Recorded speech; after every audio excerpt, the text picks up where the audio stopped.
નમસ્કાર મારા વહાલા વિદ્યાર્થી મિત્રો, આજે વાત કરીશું ગાલા અસાઇનમેન્ટ પેપર સોલ્યુશન 2024 ધોરણ 10 અને પેપર નંબર 3 ના મિત્રો વિભાગ ડી નું સંપૂર્ણ સોલ્યુશન કરીશું। એ પહેલા ચેનલની અંદર પ્રથમ વખત આવ્યા છો તો મિત્રો ચેનલને ખાસ સબસ્ક્રાઇબ કરી દેવી।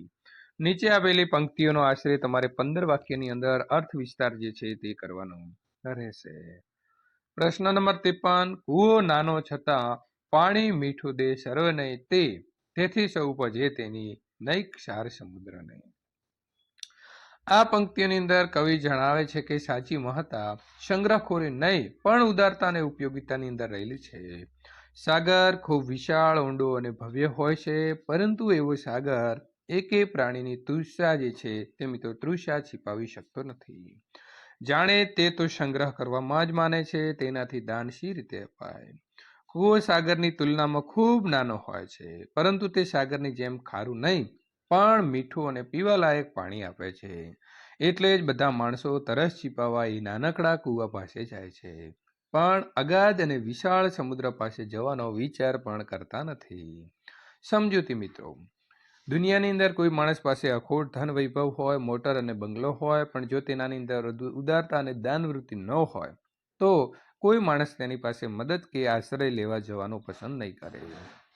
જ્યારે કોઈ માણસ ભલે મોટો ધનવાન ન હોય, તેની પાસે સોના ચાંદીના ભંડાર ન હોય, છતાં જો તે ઉદાર, માયાળુ અને પરોપકારી હશે તો લોકો તેની પૂજા કરશે, તેને આદરમાન આપશે અને તેનો આશરો લેશે। આમ મનુષ્યની કિંમત તેની ભૌતિક સમૃદ્ધિ ઉપરથી નહીં પરંતુ તેના હૃદયના ઉદાત્ત ગુણો ઉપરથી અંકાય છે। એક સંસ્કૃત સુભાષિતની અંદર મિત્રો યથાર્થ કહ્યું છે, ગૌરવ પ્રાપ્ત તે નતું વિતે શહેર રહ્યા। દાનથી ગૌરવ મળે છે, ધનના સંચયથી નહીં।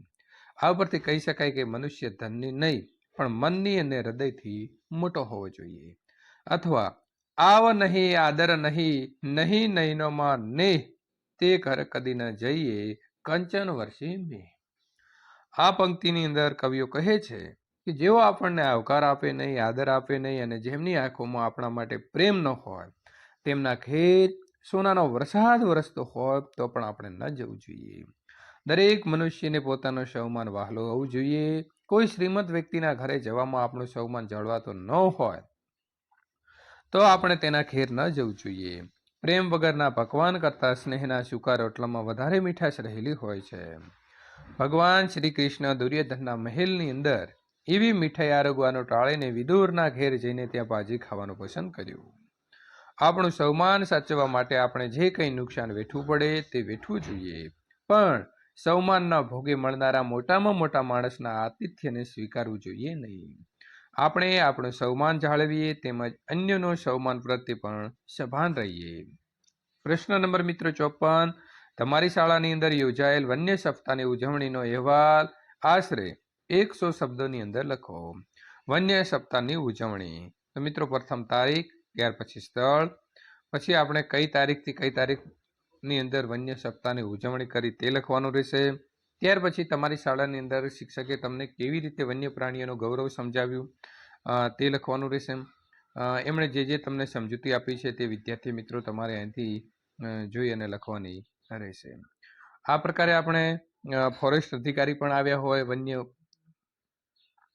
સપ્તાહની અંદર, તો એમના વિશે પણ લખવાનું છે।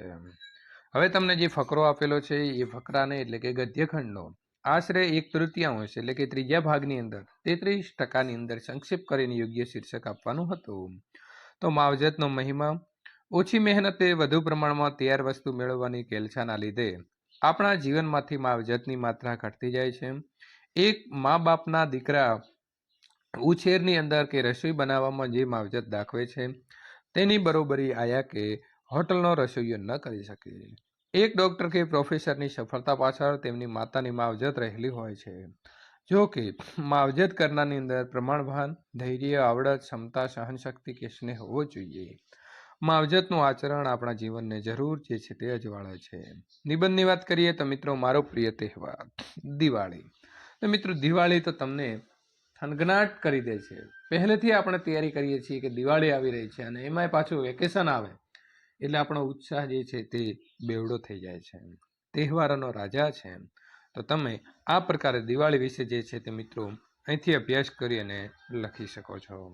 તો વિદ્યાર્થી મિત્રો, આપણે જે છે સંપૂર્ણ પેપરના સોલ્યુશન કરાવીએ છીએ, જેના કારણે તમારા બોર્ડની પરીક્ષાની અંદર જે પણ અમે મદદરૂપ થઈ શકીએ એ થવા માટે મિત્રો તૈયાર છીએ. દરેક વિષયના પેપર જે છે તમારા સોલ્યુશન સાથે મળી રહેશે.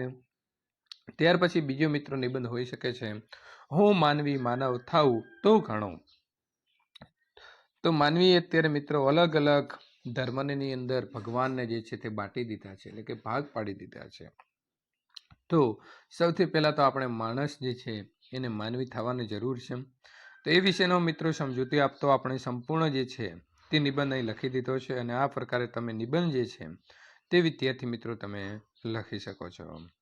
તો આપણે અહીં મિત્રો આજે જે માણસ વચ્ચે જે ભેદ ઊભો થયો છે, એ ભેદ જે છે એ ભેદને આપણે દૂર જે છે તે કરવો જોઈએ. તો આ પ્રકારે આપણે માણસની સમાનતા, સ્વતંત્રતા અને બંધુતા જે મિત્રો આપણને સૂત્ર મળેલું છે, એ સૂત્રની અંદર આપણે મિત્રો જોડાઈ જવું જોઈએ અને આપણે તેને સ્વીકારવું જોઈએ. આમ મિત્રો આપણે જે ભેદભાવ પાડ્યા છે તે મિટાવી અને એકબીજા સાથે ભળી જવું જોઈએ. પ્રવાસનું જીવન ઘડતર મસ્તાન. તો મિત્રો તમે પણ તમારી સ્કૂલની અંદરથી પ્રવાસે ગયા જ હશો, તો ત્યારે કેમ પ્રવાસ કરાવવામાં આવે છે તેવું તમને વિદ્યાર્થી મિત્રો થતું હોય છે. તો પ્રવાસના ઘણા બધા ફાયદા છે. જ્યારે તમે એ વસ્તુને ટીવીમાં, મોબાઈલમાં જુઓ છો એના કરતાં જ્યારે રૂબરૂ જઈને જોઈ આવો છો ત્યારે વધારે મજા આવે છે. આપણને ફરવાનો જે શોખ હોય છે તે મિત્રો પૂર્ણ થાય છે. અને આમ આપણું જીવન જે છે, જેમ કુંભાર જે છે તે માટીને ખાટ આપે છે, તેમ પ્રવાસીને ઘડે છે. આપણને ઘણું બધું શીખવા મળે છે. બસમાં જઈએ ત્યારે અલગ અલગ માણસો મળે છે, પછી ત્યાર પછી ગયા પછીનું જે સ્થળ છે એ સ્થળ વિશેની માહિતી આપણને મળે છે. સારા અનુભવો, કડવા અનુભવો થાય છે, અને તેના કારણે આપણને ઘણું બધું જે છે જીવનની અંદર જે આપણે પાઠ્યપુસ્તકમાંથી નથી શીખી શક્યા તે મિત્રો શીખી શકાય છે. આમ આપણે જ્યારે પ્રવાસ જઈએ છીએ ત્યારે અને મિત્રો ઘરે બેઠા બેઠા વાતો કરીએ છીએ ત્યારે તેમાં જમીન આસમાનનો જે છે તે ફરક હોય છે. તો સંપૂર્ણ સોલ્યુશન પૂર્ણ થાય છે. મિત્રો આ જ પ્રકારના સોલ્યુશન મેળવવા માટે ચેનલને ખાસ સબસ્ક્રાઈબ કરી દેવી.